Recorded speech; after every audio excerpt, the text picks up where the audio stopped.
విఘ్నేశ్వరుని యొక్క చవితి నాడు చదవవలసినటువంటి కథ అంటూ ఏదైనా ఉంటే శమంతకోపాఖ్యానం ఒకటే. మీరు విఘ్నేశ్వరోత్పత్తి చదివారా చదవలేదా? ఆయన భూమికి ప్రదక్షిణం చేసిన విషయం చదివారా చదవలేదా? ఆయన విఘ్నాధిపత్యం పొందిన విషయం మీరు చదివారా చదవలేదా? వీటితో సంబంధం లేదు. సంబంధం అంతా ఎక్కడ అంటే కేవలంగా శ్రీకృష్ణ పరమాత్మకి విఘ్నేశ్వరుడికి ఉన్న సంబంధంతో కూడుకున్న శమంతకోపాఖ్యానాన్ని ఒక్కదాన్నే చదవాలి. ఎందుకని? కథ చదవండి అంటే ఎక్కడెక్కడవో శివమహాపురాణంలోనివి ఇంకో దాంట్లోవి తెచ్చి చదివారా చదవలేదా అని అడగలేదు కల్పంలో. చదివితే తప్పని నేను చెప్పట్లేదు, కానీ చదివి తీరవలసినది మాత్రం శమంతకోపాఖ్యానం. పరాశర మహర్షి చేత రచింపబడినటువంటి విష్ణు పురాణం, వ్యాసుని చేత రచింపబడినటువంటి స్కాంద పురాణం శమంతకోపాఖ్యానానికి ఆధారాలు. నిజానికి శ్రీకృష్ణుడు ఎందుచేత నీలాప నిందలు పొందవలసి వచ్చింది అంటే ప్రసేనుడితో కలిసి ఆయన వేటకి వెళ్ళాడు. సత్రాజిత్తు సూర్యుడి యొక్క అనుగ్రహంతో శమంతకమణిని సంపాదించాడు. సంపాదించినటువంటి శమంతకమణి రోజు బంగారం ఇస్తుంది. బంగారం ఒకటే కాదు, దానికి ఒక లక్షణం ఉంది. అది ఎక్కడ ఉంటుందో అక్కడ దుర్భిక్ష ఉండదు, అనావృష్టి ఉండదు, అతివృష్టి ఉండదు, ఈతి బాధలు ఉండవు, వ్యాధులు ఉండవు, అగ్ని సంబంధమైన ఉపద్రవాలు ఉండవు, అకాల మరణాలు ఉండవు. కానీ శమంతకమణిని ధరించాలి అంటే అంతఃశౌచము బహిశౌచము రెండు ఉండాలి. మనసు శౌచంతో ఉండాలి, ఏ విధమైనటువంటి అపవిత్ర భావనలు ఉండకూడదు. పైకి శరీరం అపవిత్రమై ఉండకూడదు. ఆ సత్రాజిత్తు శమంతకమణిని ధరించి వస్తుంటే సూర్యుడు వస్తున్నట్లుగా అనిపించింది.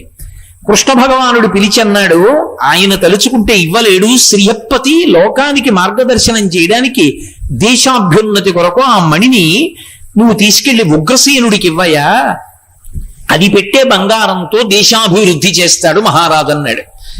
కృష్ణుడు అడిగాడు, అసలే చిన్నతనం నుంచి వెన్న దొంగ అని పేరు, తన దగ్గర మణి ఎత్తుకుపోతాడేమోనని కృష్ణుడి పట్ల అపవిత్రమైన భావన చేశాడు సత్రాజిత్తు. చేసి మణిని పట్టుకెళ్లి తన తమ్ముడు ప్రసేనుడికి ఇచ్చాడు. ఎందుకైనా మంచిది, వీడి జాగ్రత్తగా ఉంచుతాడని. ప్రసేనుడు వేటకి బయలుదేరాడు. ప్రసేనుడితో కృష్ణుడు కూడా వెళ్ళాడు. అది భాద్రపద మాసంలో వచ్చినటువంటి శుక్లపక్ష చవితి, ప్రదోష వేళ అయింది. ఈ ప్రసేనుడు శరీర శోధనకి వెళ్ళాడు. శరీర శోధన అంటే మూత్ర విసర్జన చేయడం. మూత్ర విసర్జన చేశాడు. అరణ్యంలో కాళ్ళు కడుక్కోవడానికి అవకాశం లేదు. మూత్ర విసర్జన చేసి కాళ్ళు కడుక్కోకుండా, చేతులు కడుక్కోకుండా, ఆచమనం చేయకుండా, కనీసం కాళ్ళు కడుక్కోకపోతే అపవిత్రత వస్తుంది శరీరానికి. వాడు ఉత్తమ కర్మలకు పనికిరాడు. అది అపవిత్రత వస్తుంది. కాబట్టి ఏ పవిత్రమైనటువంటి చోటుకి ఇక అంగీకరింపబడడం. కాబట్టి కాళ్ళు కడుక్కోకపోతే శౌచ్యం ఉండదు. ఆ ప్రసీనుడు మూత్ర విసర్జన చేసి కాళ్ళు కడుక్కోలేదు. కడుక్కోకుండానే శమంతకమణిని ఒంటి మీద ఉంచుకున్నాడు. అలా అపవిత్రత ఉంది కాబట్టి ఇప్పుడు చంపేస్తుంది శమంతకమణి. అందుకని సింహం వచ్చి ప్రసేనుడిని చంపేసింది. అది ప్రదోష వేళ, చీకటి పడిపోయింది, కనపడలేదు ప్రసేనుడు. చీకట్లో ఏం వెతుకుతానని కృష్ణుడి ఇంటికి వెళ్ళిపోయాడు. ప్రదోష వేళలో ప్రసేనుడి కోసమని తలెత్తి చూస్తూ ఉండడంలో ఆకాశంలో చంద్రుడు కనబడ్డాడు. ఆ చంద్రుడు కనబడ్డాడు కాబట్టి నీలాప నిందలు కృష్ణుడికి రావాలి. ఇప్పుడు పాపం ఆయన ఇంటికి వెళ్ళిపోయాడు. నిన్నను అడిగాడు మణి, ఇవాళ ఇవ్వలేదు, అందుకని చెప్పేసి నా తమ్ముణ్ణి ఆయనే చంపేశాడన్నారు. మరునాడు ప్రసేనుడి యొక్క బంధువులందరినీ వెంట పెట్టుకుని కృష్ణ పరమాత్మ అరణ్యంలోకి వెళ్ళారు. ఎంత చమత్కారం అనుకుంటున్నారు. శ్రీకృష్ణ అవతారంలో బహుశः శమంతకోపాఖ్యానంలో ఆయన పడినన్ని కష్టాలు ఏ విషయంలోనూ పడలా. తీరా వెళ్ళేటప్పటికి ప్రసేనుడి గుర్రం చచ్చిపోయి ఉంది, ఎముకలు మాత్రమే ఉన్నాయి. ప్రసేనుడు లేడు, ప్రసేనుడి ఎముకలు ఉన్నాయి. ప్రసేనుడి యొక్క ఆభరణాలన్నీ ఉన్నాయి, శమంతకమణి లేదు. కృష్ణుడు అన్నాడు, ఇది బహుశः ఏదో క్రూర మృగం తినేసింది మాంసం అంతా, అందుకే ఎముకలు ఉన్నాయన్నాడు. అంటే వచ్చిన వాళ్ళు అన్నారు, కృష్ణుడి మీద అనుమానం కదూ ప్రసేనుడి బంధువులకి, సత్రాజిత్తు బంధువులకి. అవునులే, నిన్న రాత్రి నువ్వు చంపేసి శమంతకమణి ఎత్తుకుపోయావు, అందుకే అది ఒక్కటే లేదు, మిగిలిన నగలు ఉన్నాయి. నువ్వు చంపి వెళ్ళిపోయావు, రాత్రి సింహం తినేసి, చంపింది మాత్రం నువ్వే. అమ్మ బాబోయ్, ఎలా ఈ నీలాపనింత తప్పించుకోవడం. మళ్ళీ బయలుదేరాడు. గుర్రపు అడుగుజాడల దగ్గర సింహపు అడుగుజాడలు కనబడ్డాయి. ఇదిగో సింహం చంపింది అని సింహం వెంట బయలుదేరాడు. ఏం చెప్తున్నది అదే, సింహమే వచ్చి తినేసింది, చంపింది నువ్వు అన్నారు. సింహం అడుగుజాడల వెంట వెడితే భల్లూకం అడుగుజాడలు కనబడ్డాయి. భల్లూకం అడుగుజాడలు పట్టుకుని అడిగితే ఓ గుహలోకి వెళ్ళాడు. గుహలోకి వెళ్ళడానికి కటికి చీకటి కాంతిది నీలమణి, ఆయన దేహకాంతి ఆయనకి దీపమైంది. కృష్ణం వందే జగద్గురుం. ఆ గుహలోకి వెళ్ళాడు. ఓ మంచి యవ్వనంలో ఉన్న పిల్ల ఓ పిల్లవాణ్ణి ఆ ఊయలలో పడుకోబెట్టి ఊపుతోంది. దాని మీద శమంతకమణి కట్టుంది. ఆ ఊయలలో ఉన్న పిల్ల చంటి పిల్లని ఎందుకు పెళ్లి చేసుకుంటాడండి కృష్ణుడు? ఏం చేసుకుంటాడు పెళ్లి చేసుకుని? ఆ పిల్లని పెళ్లి చేసుకున్నారని రాయకూడదు. ఆ ఊయలలో ఉన్న పిల్లవాడు జాంబవంతుడి కొడుకు, వాడి పేరు సుకుమారుడు. యవ్వనంలో ఉండి ఊయల ఊపుతున్న పిల్ల దాది కాదు, ఆమె జాంబవతి, జాంబవంతుని కూతురు. విష్ణు పురాణంలో పరాశర మహర్షి స్పష్టంగా చెప్పారు. ఆమె కృష్ణుణ్ణి చూసింది గుహలోకి వస్తుండగా. చూస్తూనే ఆయన ముగ్ధమోహన రూపం చూసి ఆకర్షింపబడింది. ఆకర్షింపబడి అమ్మ బాబోయ్ తెలియక వచ్చేస్తున్నాడు, ఇంత అందంగా ఉన్నాడు, పరపురుషుడు లోపలికి వచ్చాడని తెలిసిందా, నిద్రపోతున్న మా నాన్న లేచొస్తాడు జాంబవంతుడు. లేచొచ్చాడా యుద్ధం చేస్తాడు, చేస్తే ఈయన్ని చంపేస్తాడేమో, ఇంత అందంగా ఉన్నాడు, బహుశः శమంతకమణి కోసమే వస్తున్నాడు. ఈ మణి ఇక్కడికి ఎలా వచ్చిందో నేను ఈయనకి చెప్తున్నట్టుగా కాకుండా పాట పాడతాను, పాట ద్వారా గ్రహిస్తాడని ఆవిడంది. సింహ ప్రసేనమవధీహి సింహో జాంబవతాహతః సుకుమార కమారోధీహి తవ హ్యేషా శమంతక అంది. సుకుమారక అంటే ఓ పిల్లాడా, ఆ ఉయ్యాల్లో పడుకున్న తమ్ముడు. వాణ్ణి చూసింది. సింహ ప్రసేనమవధీహి, సింహం ప్రసేనుణ్ణి చంపింది, ప్రసేనుణ్ణి జాంబవంతుడు చంపాడు, జాంబవంతుడు శమంతకమణి తెచ్చాడు, అదిగో వేలాడుతోంది. ఓ పిల్లాడా అది నీకేరా ఏడవకంది. అంటే ఏమిటి దాని అర్థం? పిల్లాడికి అర్థం అవుతుంది నా చంటి పిల్లాడికి, వచ్చిన కృష్ణుడికి చెప్పాలని, నాన్నకి తెలియకూడదు చెప్తున్నట్టు. ఏడుస్తున్న పిల్లాడికి మణిని చూపించి చెప్తున్నట్టు పాట పాడింది. లేచి రానే వచ్చాడు జాంబవంతుడు. వచ్చాడు, యుద్ధం ప్రారంభమైంది. 21 రోజులు జరిగింది. అప్పుడు అర్థమైంది, గత జన్మలో రామచంద్రమూర్తిని యుద్ధం వరమడిగాడు. యుద్ధం కూడా కాదు, యథార్థానికి కౌగిలించుకుంటానని అడిగాడు. హనుమకొక్కరికే కటాక్షించారు. నీ శరీర ఆలింగనం కావాలి, ఇంత అందంగా ఉంటావు కదా, పుంసాం మోహన రూపాయ పుణ్యశ్లోకాయ మంగళం, రామా నిన్ను కౌగిలించుకుంటానన్నాడు. ఈ జన్మలో ఆ సుఖం, ఆ ఆలింగనం ఒక్క సీతమ్మకే, పరులకి ఇవ్వను, వచ్చే అవతారంలో నీ ముచ్చట తీరుస్తానన్నాడు. బ్రహ్మగారు ఎంత ఆయుర్దాయమో జాంబవంతుడు అంత ఆయుర్దాయం, ఆయన ఆవలింతలోంచి పుట్టాడు. అందుకని ఆయన ఏం చేశాడు, ఇప్పుడు జాంబవంతుడుగా ఉన్నాడు, ఆయన కోర్కె తీర్చడానికి రాముడు కృష్ణుడిగా ఇప్పుడు వచ్చాడు. 21 రోజులు యుద్ధం జరిగింది. బలం తగ్గిపోతుంటే జాంబవంతుడికి అర్థమైంది, ఈయన రాముడు రా అని. స్తోత్రం చేసి శమంతకమణిని ఇచ్చాడు, తన కూతుర్ని జాంబవతిని ఇచ్చాడు. ఊయల ఊపుతున్న యవ్వనంలో ఉన్న పిల్ల, పసిపిల్ల కాదు, మళ్ళీ బాగా జ్ఞాపకం పెట్టుకోండి ఆ విషయం. ఈ పిల్లని తీసుకుని శమంతకమణిని తీసుకుని ఇంటికి వెళ్ళాడు. సత్రాజిత్తుకి ఇచ్చేశాడు మణి. ఆయన అన్నాడు, ఎందుకు లేవయా, నాకున్నది ఒక్క కూతురు, ఈ కూతురుని ఎవరికి ఇచ్చి పెళ్లి చేస్తానో, అల్లుడికే కదా ఆస్తి వెళ్ళిపోతుంది, ఈ సత్యభామని నీకు ఇచ్చి పెళ్లి చేసేస్తాను, దీనితో పాటు శమంతకమణిని ఇస్తాను, ఈ కన్యామణిని శమంతకమణిని రెండింటినీ గోపాలమణి తీసుకుపో అన్నాడు. ఆయన అన్నాడు, మావా నువ్వు నాకు పిల్లని ఇచ్చిన తర్వాత ఎప్పటికైనా ఆస్తి నాదేగా, ఇప్పుడు ఎందుకులే నీ దగ్గర ఉంచుకోని శమంతకమణిని వెలిశాడు.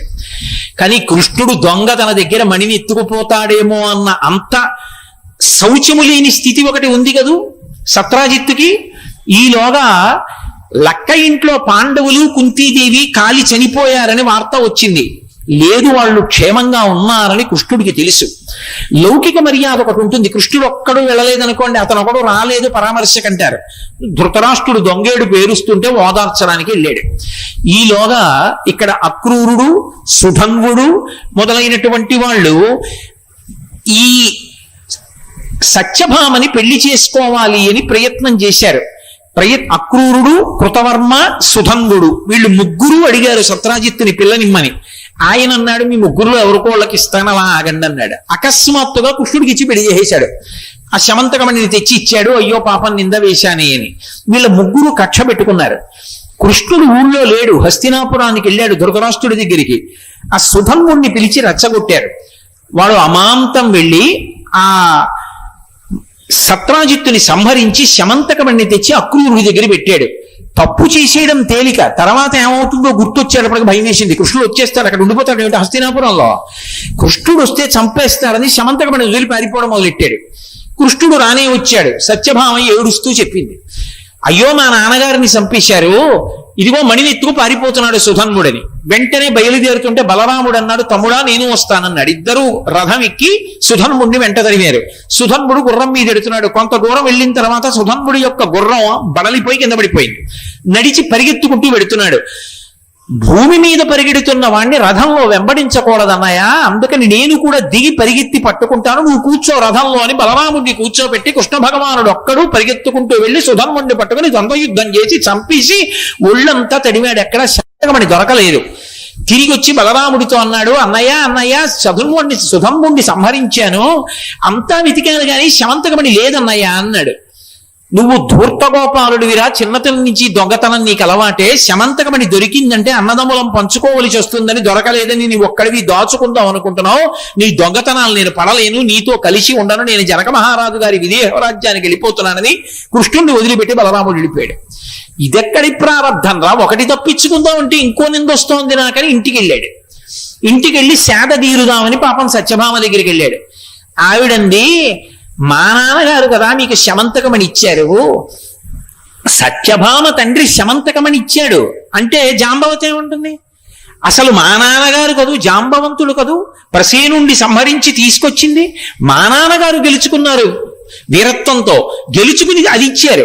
మా నాన్నగారు ఇస్తే సత్యభామ తండ్రి ఇచ్చారంటారేంటి మీరు అని, సత్యభామ తండ్రి ఇచ్చాడనేటటువంటి కీర్తి జాంబవతి ఒప్పుకోదని, జాంబవతి మీద ప్రేమతో మణి కనపడలేదని చెప్తున్నారు. మీరు జాంబవతి దగ్గర పెట్టారు, నా దగ్గరికి వచ్చారు అని సత్యభామ నిందించింది.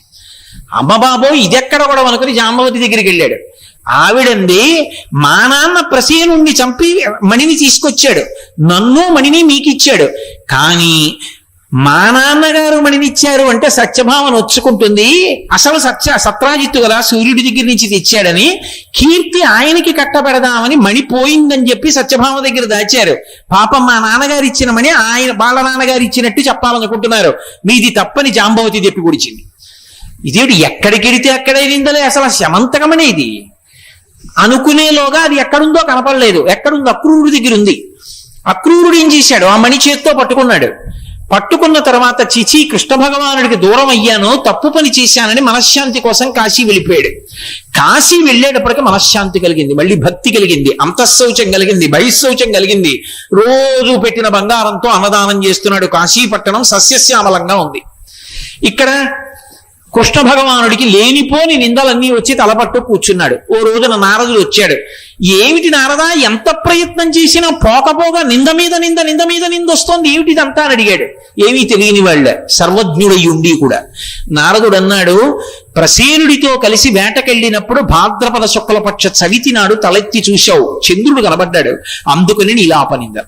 ఎందుకు భాద్రపద శుక్ల చవితి నాడు నీలాపనిందలు ఎందుకు వస్తాయి అంటే, అప్పుడు నారద మహర్షి చెప్పారు, మహానుభావుడు ఆ విఘ్నేశ్వరుణ్ణి చంద్రుడితో పోలుస్తారు. శుక్లాంబరధరం విష్ణుం శశివర్ణం అంటున్నాం కదా. శశి అంటే చంద్రుడు, చంద్రుడి యొక్క కాంతి. ఆయన అన్ని లోకాలు తిరుగుతుంటాడు విఘ్నేశ్వరుడు. భాద్రపద శుక్ల చవితి ఆయన అవతార స్వీకారం చేసిన రోజు. అన్ని లోకాలు వెడుతూ ఆయన చంద్రమండలానికి కూడా వెళ్ళాడు. చంద్రమండలానికి వెళ్ళేటప్పటికి చంద్రుడు చూశాడు. చంద్రుడు చాలా అందగాడు అని కవులు పురాణాల్లో కావ్యాల్లో వర్ణిస్తారు. విఘ్నేశ్వరుడు పైకి మరుగుజ్జుగా ఉంటాడు, పెద్ద లంబోదరం, గజవక్త్రం, తొండం ఇవన్నీ ఉంటాయి. ఆ పైనుంచి చంద్రుడు చూసి ఎలా ఉన్నాడో చూడని పకపక పకపక నవ్వాడు. విఘ్నేశ్వరుడు చూశాడు, ఒరే పైకి అందంగా ఉండడం కాదురా, లోపల అందంగా ఉండాలి మనిషి. నీకు అహంకారం పెరిగిపోయింది, పైకి అందంగా ఉంటానని. అసలు తప్పులన్నీ నీవి, అందరు భార్యలతో సమానంగా ఉండకుండా ఒకప్పుడు కుష్ఠవ్యాధిగ్రస్తుడవయ్యావు, మర్చిపోయావు చేసిన తప్పులు. కాబట్టి నీకు శాపం ఇస్తే తప్ప నీ అహంకారం పోదని, నిన్ను ఎవరైనా చూస్తే వాళ్ళకి నీలాపనిందలు వస్తాయని చెప్పించాడు. చీకటి పడేటప్పటికి జనులందరూ బయటకు వచ్చి, బాబోయ్ చంద్రుడు కనపడతాడేమో, ఇదో పెద్ద గొడవ, ఈనోడు ఆకాశంలోని నింద చేయడం మొదలెట్టారు. అందరూ తలపైకెత్తి చూడడం మానేశారు. అప్పటి వరకు చంద్రుడిని చూసి కవిత్వాలు చెప్పిన వాళ్ళందరూ చంద్రుడు అన్న పేరెత్తడం మానేశారు, చూడడం మానేశారు. సిగ్గు పడిపోయి ఎందుకు నేను రాత్రుళ్ళని చెప్పి చంద్రుడు పాలసముద్రంలోకి వెళ్ళిపోయాడు. చంద్రుడు పాలసముద్రంలోకి వెళ్ళిపోతే ఓషధులు ప్రకాశించడం మానేశాయి. ఓషధులు అంటే వరి, గోధుమలు ఇవన్నీ కూడా అవి పండడం మానేశాయి. అప్పుడు దేవతలందరూ బ్రహ్మగారి దగ్గరికి వెళ్ళారు. ఇదేమిటండి చంద్రుడు పాలసముద్రంలోకి వెళ్ళిపోయాడు ఎలాగా మరని అంటే, ఆయన అన్నాడు, గణపతి మహానుభావుడు, పరమ అందుకే ఆయన పూజలో అసుతోషాయ నమః అని ఒక నామం, చిన్న పని చేస్తే చాలు పొంగిపోతాడు, ఇంత గరిక వేస్తే చాలు పరవశిస్తాడు.